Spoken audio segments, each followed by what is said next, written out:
"Get your filthy hands off the table. We don't need people like you serving us." Those were the exact words that shattered the quiet of the Silver Bell Cafe at 7:42 p.m. last Thursday. And just like that, every eye turned to her. 23-year-old Alyssa Monroe, a black waitress working the night shift, stood frozen, her tray still trembling in her hands. Not because the plates were heavy, but because the shame that came with those words hit harder than any weight ever could. This wasn't the first time she'd been spoken to like that. And sadly, she knew it wouldn't be the last. Because when you're young, black, and working just above minimum wage in a small southern town where politeness often masks prejudice, every shift is a gamble. But what happened after that moment? What if I told you that the very couple who humiliated her would become the reason a billionaire CEO knocked on her door just 24 hours later? That this wasn't just a story about racism or poverty, but a test, a hidden camera, a life-altering decision made on a growling stomach and a broken heart, and a kindness so pure it shattered generational curses. This isn't fiction. This is a black story that proves grace under fire can echo louder than hate. And tonight, we're diving deep into a world where character is currency, where love shows up in unexpected places, where one meal, one choice, one heartbeat of courage rewrote a destiny. If you've ever believed the world doesn't see you, that kindness goes unnoticed, stay with us. This is for you. Because some stories don't just move you, they change you. Hit that like if you believe compassion still matters. Subscribe for more real-life stories that prove character isn't what you say when you're celebrated, it's what you do when you're humiliated. Let's go back to where it all began, with one tray, one insult, and a decision that would change everything. Alyssa Monroe was the kind of woman you noticed not because she demanded attention, but because she carried herself with a quiet strength that made you look twice. She had deep brown skin that seemed to glow under the dim lights of the cafe, and eyes that held more stories than her 23 years should have allowed.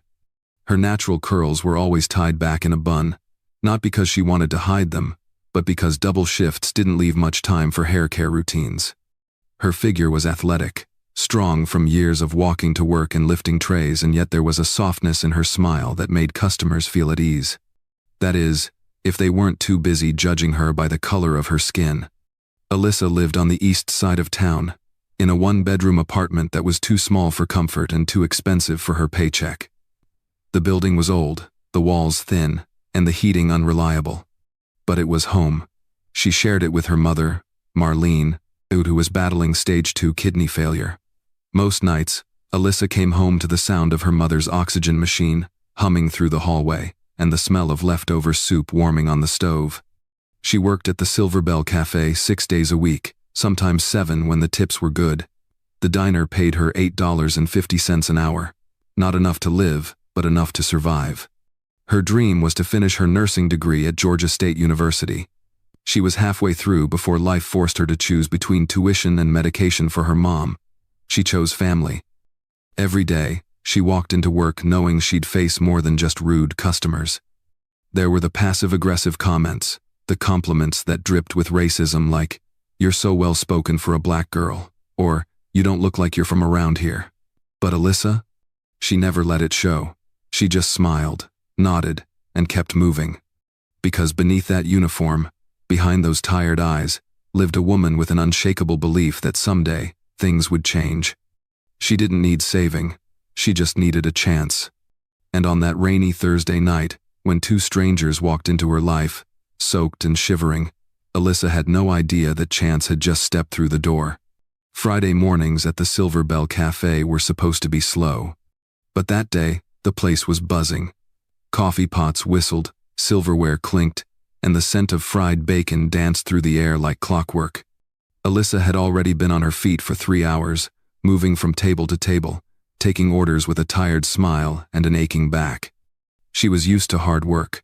What she would never get used to was the way some people looked at her. Table 9 had been her least favorite from the moment they walked in. 3 white men in suits, loud and entitled, snapping their fingers instead of calling her by name.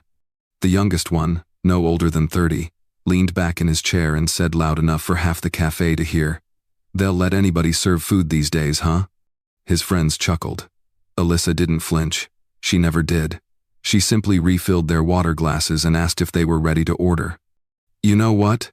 the middle one said, smirking. "We'll just wait for the other girl. Blonde, nicer to look at." He didn't whisper it. The worst part? No one said anything. Not the customers, not the other staff, not even her manager, Rick, who stood just 10 feet away wiping down the counter like he didn't hear a thing. When she quietly brought their check, she noticed they had written, "Learn to smile" in the tip line, and left her not a single cent. This wasn't the first time Alyssa had been humiliated on the job, but somehow, every time felt like a fresh wound. Later, in the break room, she overheard two co-workers laughing. "She brings this on herself. Always trying to be Mother Teresa. She should just toughen up or quit." She sat alone on a folding chair, her lunch still untouched. She had only brought a protein bar and a bottle of water, saving the last of her tips for her mom's medication. Rick popped his head in. "You good?" he asked, not waiting for a reply. "Wipe your eyes. You're up in 2. She nodded. That was the game. Cry in silence, smile in public. But what no one knew, what even she didn't know, was that the hardest day of her week was about to lead to the biggest turning point of her life. All it would take was one act of kindness, and one very unexpected visitor. The storm rolled in around 6:30 p.m. At first, it was just a few heavy clouds hanging low over downtown Atlanta. But by 7, the skies had opened up, flooding the streets with rain and washing the sidewalks clean of people. Thunder cracked like the heavens were angry, and each gust of wind rattled the diner's old windows. Inside the Silver Bell Cafe, things were quieter than usual. A few regulars lingered over coffee, flipping through soggy newspapers. The radio played low jazz through static, barely cutting through the sound of rain pounding on the roof. Alyssa wrapped her apron tighter around her waist and stepped out from behind the counter. Her feet were sore, her back stiff, but the shift wasn't over. She moved from table to table, checking on customers who barely acknowledged her. That's when the front door creaked open. They stepped in like shadows, an elderly couple, drenched head to toe. The man held the door for his wife, gently guiding her inside. She clutched a small floral purse, the kind your grandmother might carry, and her coat looked 3 decades old. Their shoes squeaked across the linoleum floor. Heads turned, some stared, a few customers scoffed. Rick rolled his eyes and mumbled, "We're not a shelter." Alyssa ignored him. She grabbed 2 clean mugs and walked toward the couple. "Evening," she said softly. "You both okay?" The man nodded, brushing water off his hat. "Just need to sit for a bit. Got caught in the storm." "Take your time," Alyssa said. "I'll get you something warm." They settled into a booth near the back. Alyssa poured them fresh coffee and brought over a towel from the kitchen. She noticed the way they looked at each other, not with fear, but with quiet understanding, like they'd weathered worse storms than this. She offered them a menu, but the woman shook her head. "We're fine, sweetheart. Just coffee is more than enough." Alyssa smiled and stepped away. But something tugged at her. She glanced back and saw them splitting a dry muffin, the cheapest item on the menu. They weren't just caught in the rain. They were trying not to go hungry. And that's when Alyssa made a choice. A small one. A quiet one. The kind of choice most people wouldn't notice. But it would become the moment that changed her life forever. Alyssa stood behind the counter, staring at the old couple from across the room. They were quietly sharing the muffin like it was a feast, taking small, delicate bites, sipping coffee in silence. The woman, who had introduced herself as Eleanor, tore her half into smaller pieces, making it last. Her husband, Henry, wrapped his hands around the coffee mug like it was the only warmth he had felt all day. Alyssa's stomach growled. She hadn't eaten since morning, not out of forgetfulness, but necessity. Her last $12 had gone toward a bottle of prescription pills her mother desperately needed. She'd been saving the staff meal she earned every shift, a grilled chicken plate with mashed potatoes and green beans for the end of her shift. It was the one warm meal she looked forward to all week. But standing there, watching the couple share crumbs like they were a luxury, something shifted in her chest. She didn't think, she just moved.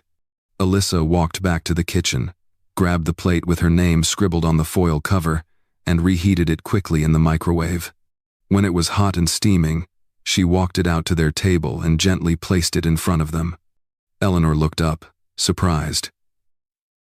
"We didn't order this, honey." Alyssa smiled. "It's on me. Just enjoy it. It's warm, it's fresh, and you two deserve more than a muffin." Henry reached for his wallet, but Alyssa shook her head. "Don't worry about it. I've got it covered." For a moment, they just stared at her, unsure, emotional. Then, Eleanor touched her hand. "Thank you," she whispered. "No one's been this kind to us in a very long time." Alyssa felt tears rising but blinked them away. "Y'all eat. I'll be back to top off your coffee." As she walked back to the counter, her stomach ached with hunger, but her heart felt full. She didn't do it for praise. She didn't do it to be noticed. She did it because it was the right thing to do. No one else in the diner clapped. No one said a word. But at that table, under the flickering light and thunder outside, something powerful had happened, something neither she nor they would ever forget. Because real sacrifice isn't loud. It's quiet, it's costly, and it's always worth it. The couple finished the meal slowly, savoring every bite like it was a 5-star dinner. Alyssa checked on them once more, refilling their coffee, offering them to-go cups for the road. Eleanor pressed her hand again before leaving. "You've got an old soul, sweetheart," she said with a warm smile. "Don't lose that. Even when the world gives you reasons to." Alyssa nodded, said goodnight, and watched as they disappeared into the storm. But kindness, in places like the Silver Bell Cafe, didn't come with applause.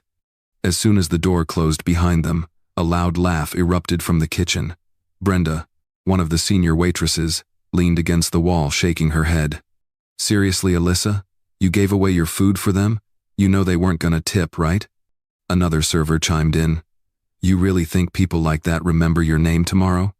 Rick, the manager, stepped out with a deep sigh. He wasn't yelling, he didn't need to. His disappointment always hit harder when it was quiet. "Look, I get that you're all heart," he said, arms crossed, "but this is a business. You give out free food, you cost us money, you want to do charity, do it on your own time." Alyssa didn't respond. There was no point. She went back to wiping down tables. Her hands moved in routine, but her mind was still with Henry and Eleanor, the softness in their eyes, the way they said thank you like it actually meant something. By the time her shift ended, the rain had slowed, but the streets were still slick with puddles. Her coat had lost its warmth, and her socks were soaked before she even made it to the corner. The walk home was 4 blocks, not far. But when your body's tired and your belly's empty, it feels like a mile. She didn't complain, not once. Inside her apartment, the lights flickered once before staying on. Her mom was asleep, oxygen machine humming beside her bed. Alyssa tiptoed into the kitchen and poured herself a glass of water. That was dinner. She sat down at the small dining table, alone in the silence. No television, no music, just the sound of the storm finally fading.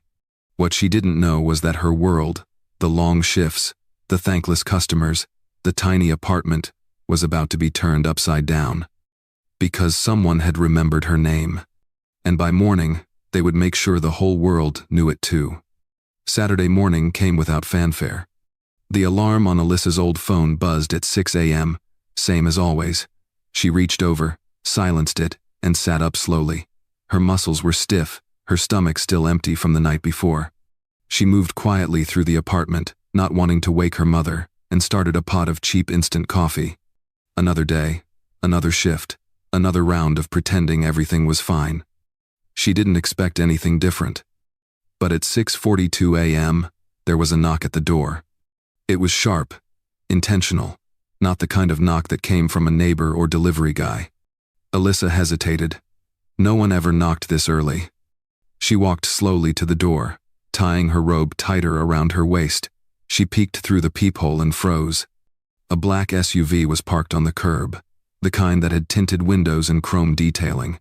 A driver stood by the rear passenger door, hands behind his back, like he was guarding royalty.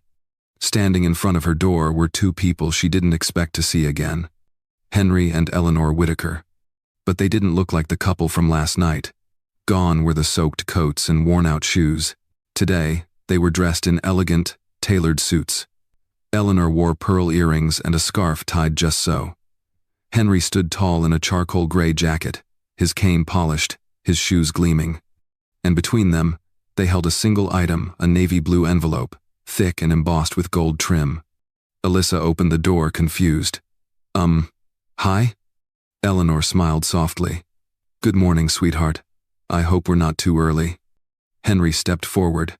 We didn't come here for coffee this time. Alyssa blinked, heart racing. I don't understand. Henry handed her the envelope. You will. Inside was a handwritten letter. The first line read, We test people for a living. Last night you passed a test no one knew they were taking. Alyssa looked up, breath caught in her throat. Henry continued, We're not just a retired couple, Alyssa. We're the founders of the Whitaker Foundation, and we'd like to make you an offer that might just change your life. She stood there, barefoot on a worn-out welcome mat, staring at two billionaires who'd shown up on her doorstep like something out of a dream. Only this wasn't a dream. It was the beginning of something bigger than she ever imagined. Alyssa invited them inside, still trying to catch her breath. The apartment wasn't much faded, wallpaper, secondhand furniture, and a lingering scent of lavender her mom always insisted on. She scrambled to clear off the dining table and offered coffee, even though she barely had enough grounds for 2 mugs. But Henry and Eleanor didn't come for coffee. They sat across from her, calm and collected, like they'd done this before. Alyssa, Henry began, the world sees a lot of people every day. Most pass by without really noticing one another. But every now and then, someone stands out.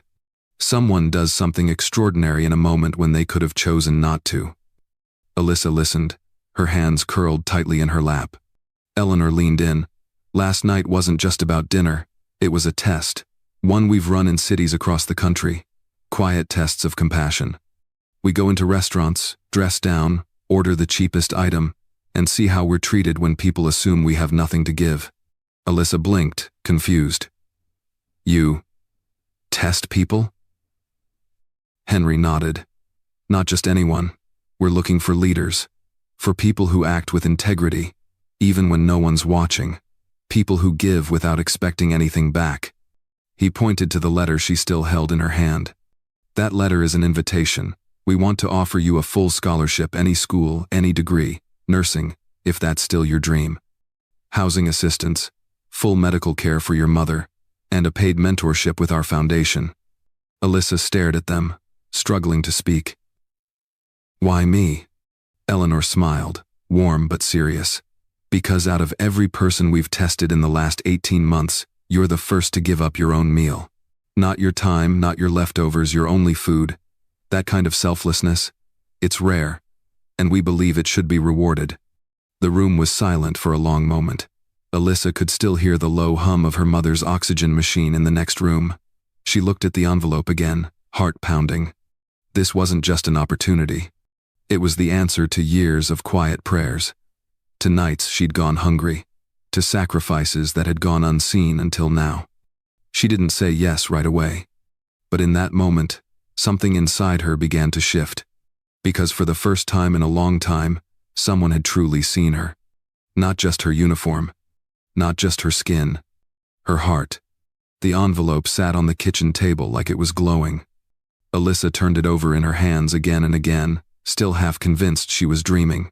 The paper was thick, heavier than anything she'd ever touched, with her name printed in gold lettering on the front.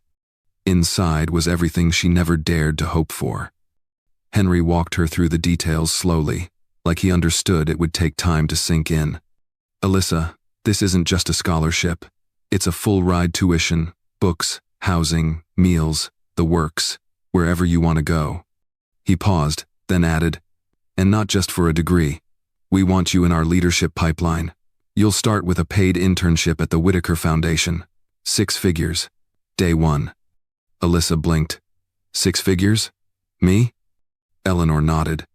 You'll have mentors, real ones, people who've built businesses, run nonprofits, shaped policy.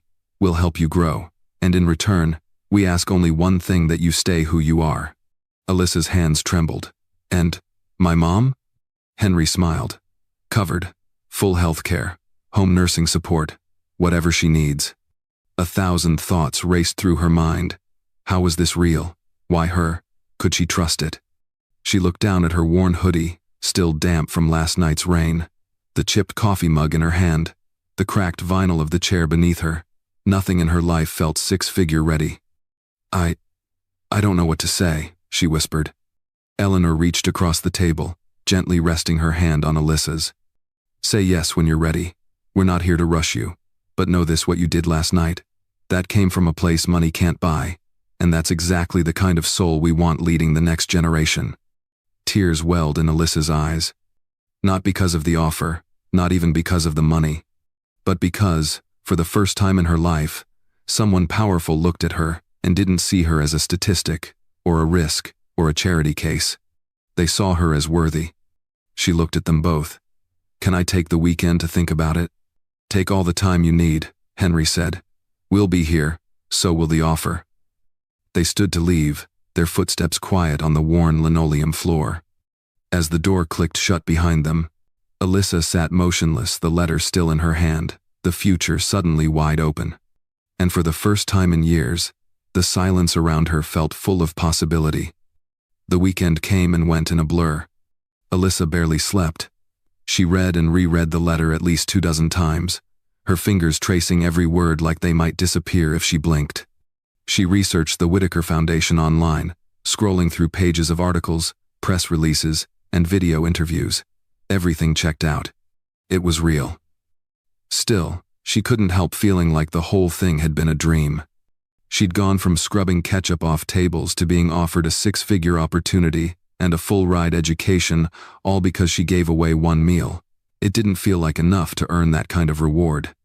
But maybe that was the point. Monday morning, she said yes.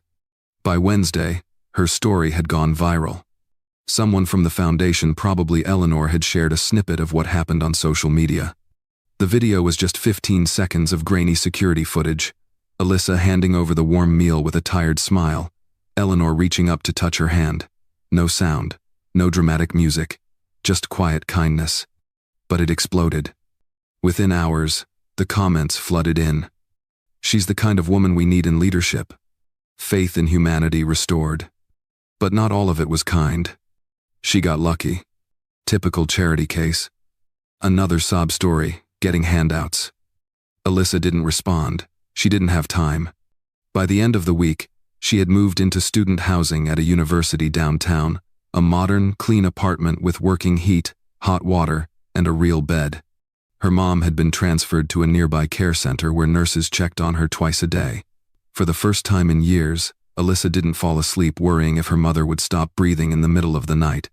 Still, the transition wasn't easy. In her new classes, she felt out of place.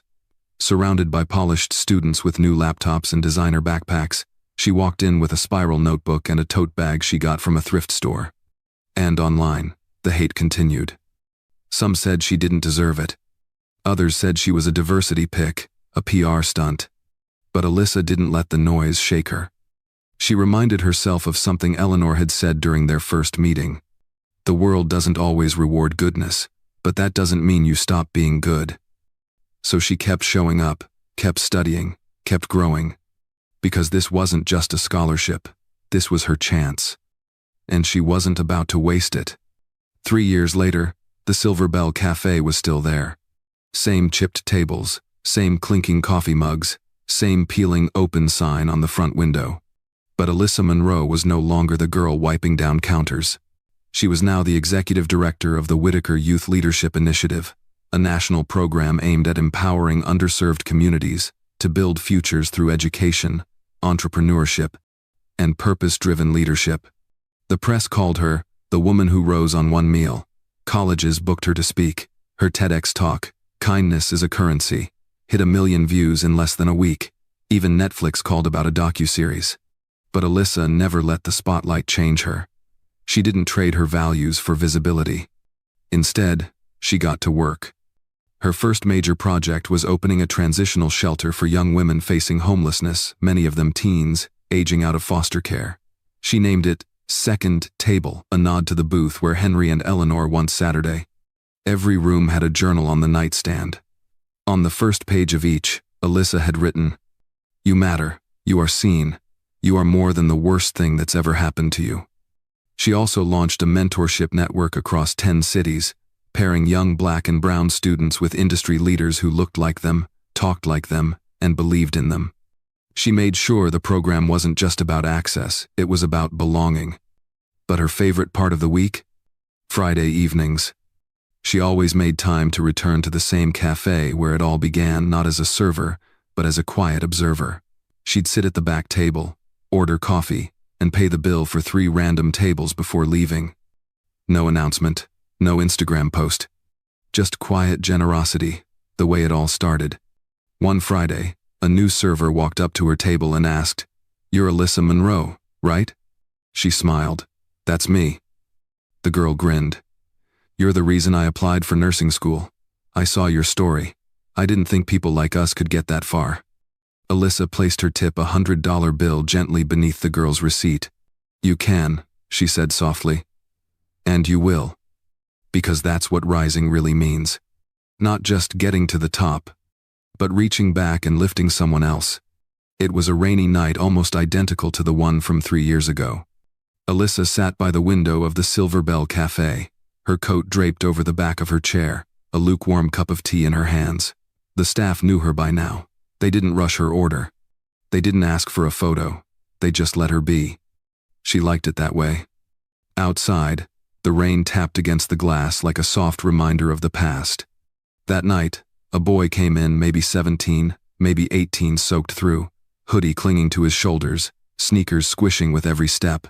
He glanced around nervously before sliding into a corner booth.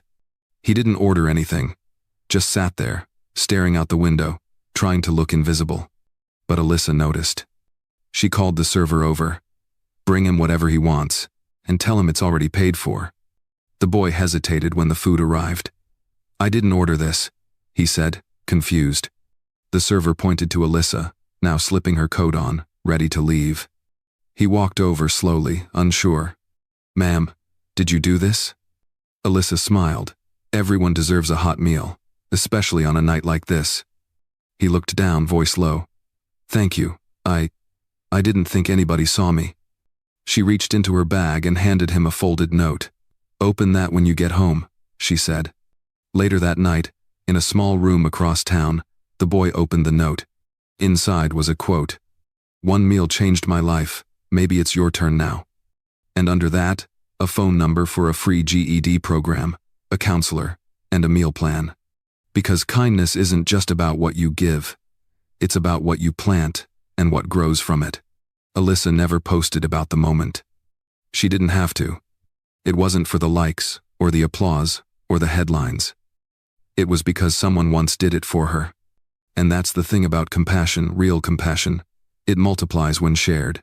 So the next time you think your small act doesn't matter, hold the door. Offer the seat. Give the meal. Because someone, somewhere, might be standing at the edge of their breaking point, and your kindness might just be the thing that saves them. If this story moved you, share it with someone who needs to hear it. And remember, every great change begins with a choice. One small act. One Black story. One open heart.